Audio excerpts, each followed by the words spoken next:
I lived with this girl 3 years, and she chooses my absence to end it and move out. After 6 weeks spent working on a documentary in the deserts of New Mexico, I returned to an empty apartment I can't afford anymore. A bare mattress, my clothes, and some books. It was the summer I turned 30. I had left a steady job at a newspaper to make documentaries in New York City, project by project. The girl and I, well, that was coming. We fought like a mongoose and a viper. But the shock of the ending and the state it left me in, having to move and reorganize my life, was a little overwhelming. Work promised distraction until I learned what the next piece would be. While I was gone, my boss had sold a documentary to A&E about motorcycle gangs. The pitch was based on a series of newspaper stories I had written years earlier, detailing a biker gang war in upstate New York. I loved covering those bikers.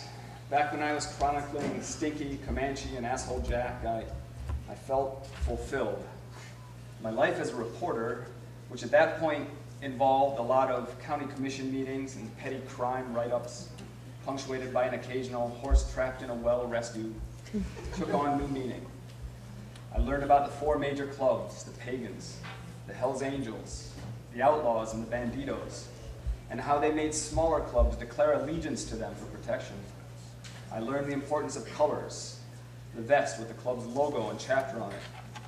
I learned what it means to be a 1%er, to be 1 in 100 who had given up on society.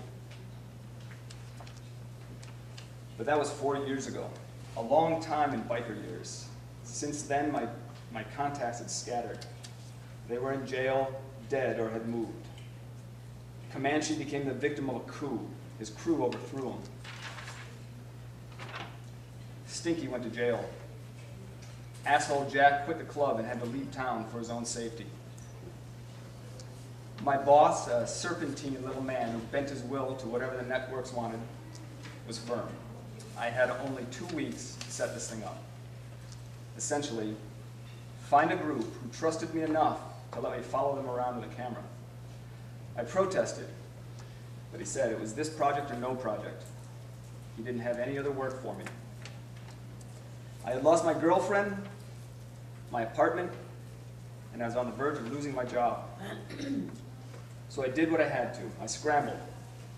I spent 1 week just trying to track people down. One of my contacts directed me to a tattoo parlor run by a Hells Angel. When I stopped by, I saw a flyer advertising a barbecue to raise bail for an angel named Wolf. I jotted down the address, a campground about an hour north of the city. I pulled my tiny fire-red Toyota Tercel up next to the battered Ford pickups, Dodge vans, and the row upon row of Harleys. These were not the shiny show bikes you see yuppies riding around on the weekends. These were bare-bones machines, black, beat up, no RPM or fuel gauge, tough and primitive like their owners. When I was covering the bikers as a reporter, at first I felt like an anthropologist in the Amazon. But as I learned more, I was overcome with an affinity for them. They tapped some fantasy deep in my limbic system about a life stripped of its complications, ambitions, and responsibilities. On the open road, I wouldn't have to worry about rent, about performing for the boss, or the daily compromise of living with someone.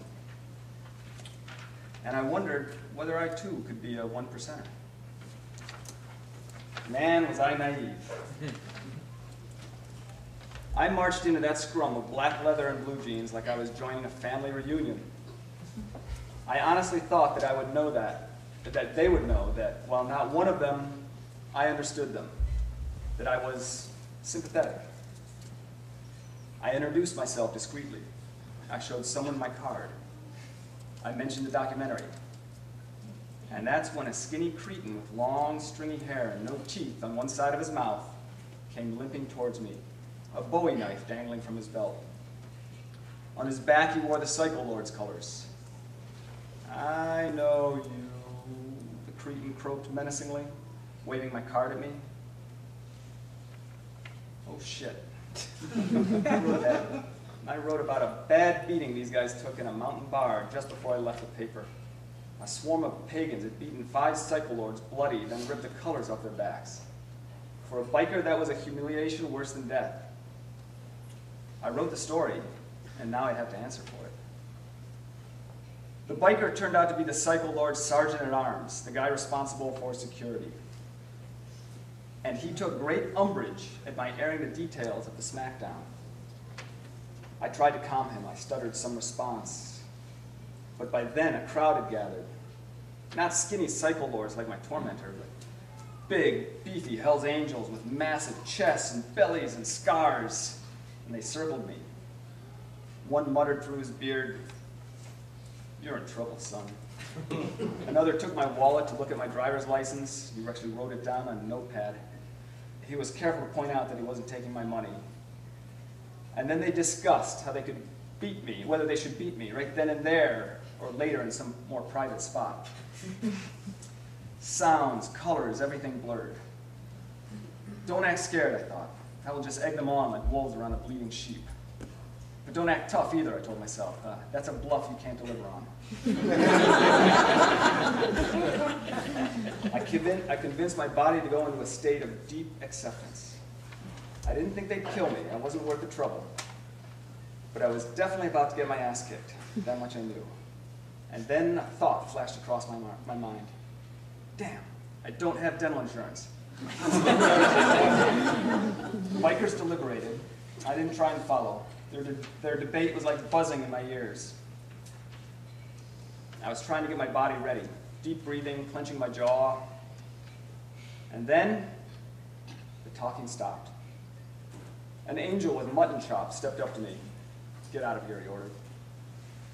I've never felt more vulnerable than I did walking to my car with my back to them. I kept waiting for the beer bottles to come flying. They didn't, and I drove away. On the highway back to the city, the adrenaline kicked in. I started shaking so hard I couldn't steer straight. I pulled over. I thought about calling someone just to hear a friendly voice, but I felt humiliated enough. I didn't want to have to relive it for someone. Instead, I pulled into a strip mall with a movie theater and watched a flick with Martin Lawrence and Tim Robbins called Nothing to Lose. It was one of those buddy films where the uptight white guy teams up with a streetwise black guy, all cliche jokes and improbable plot complications. And I cried at the end.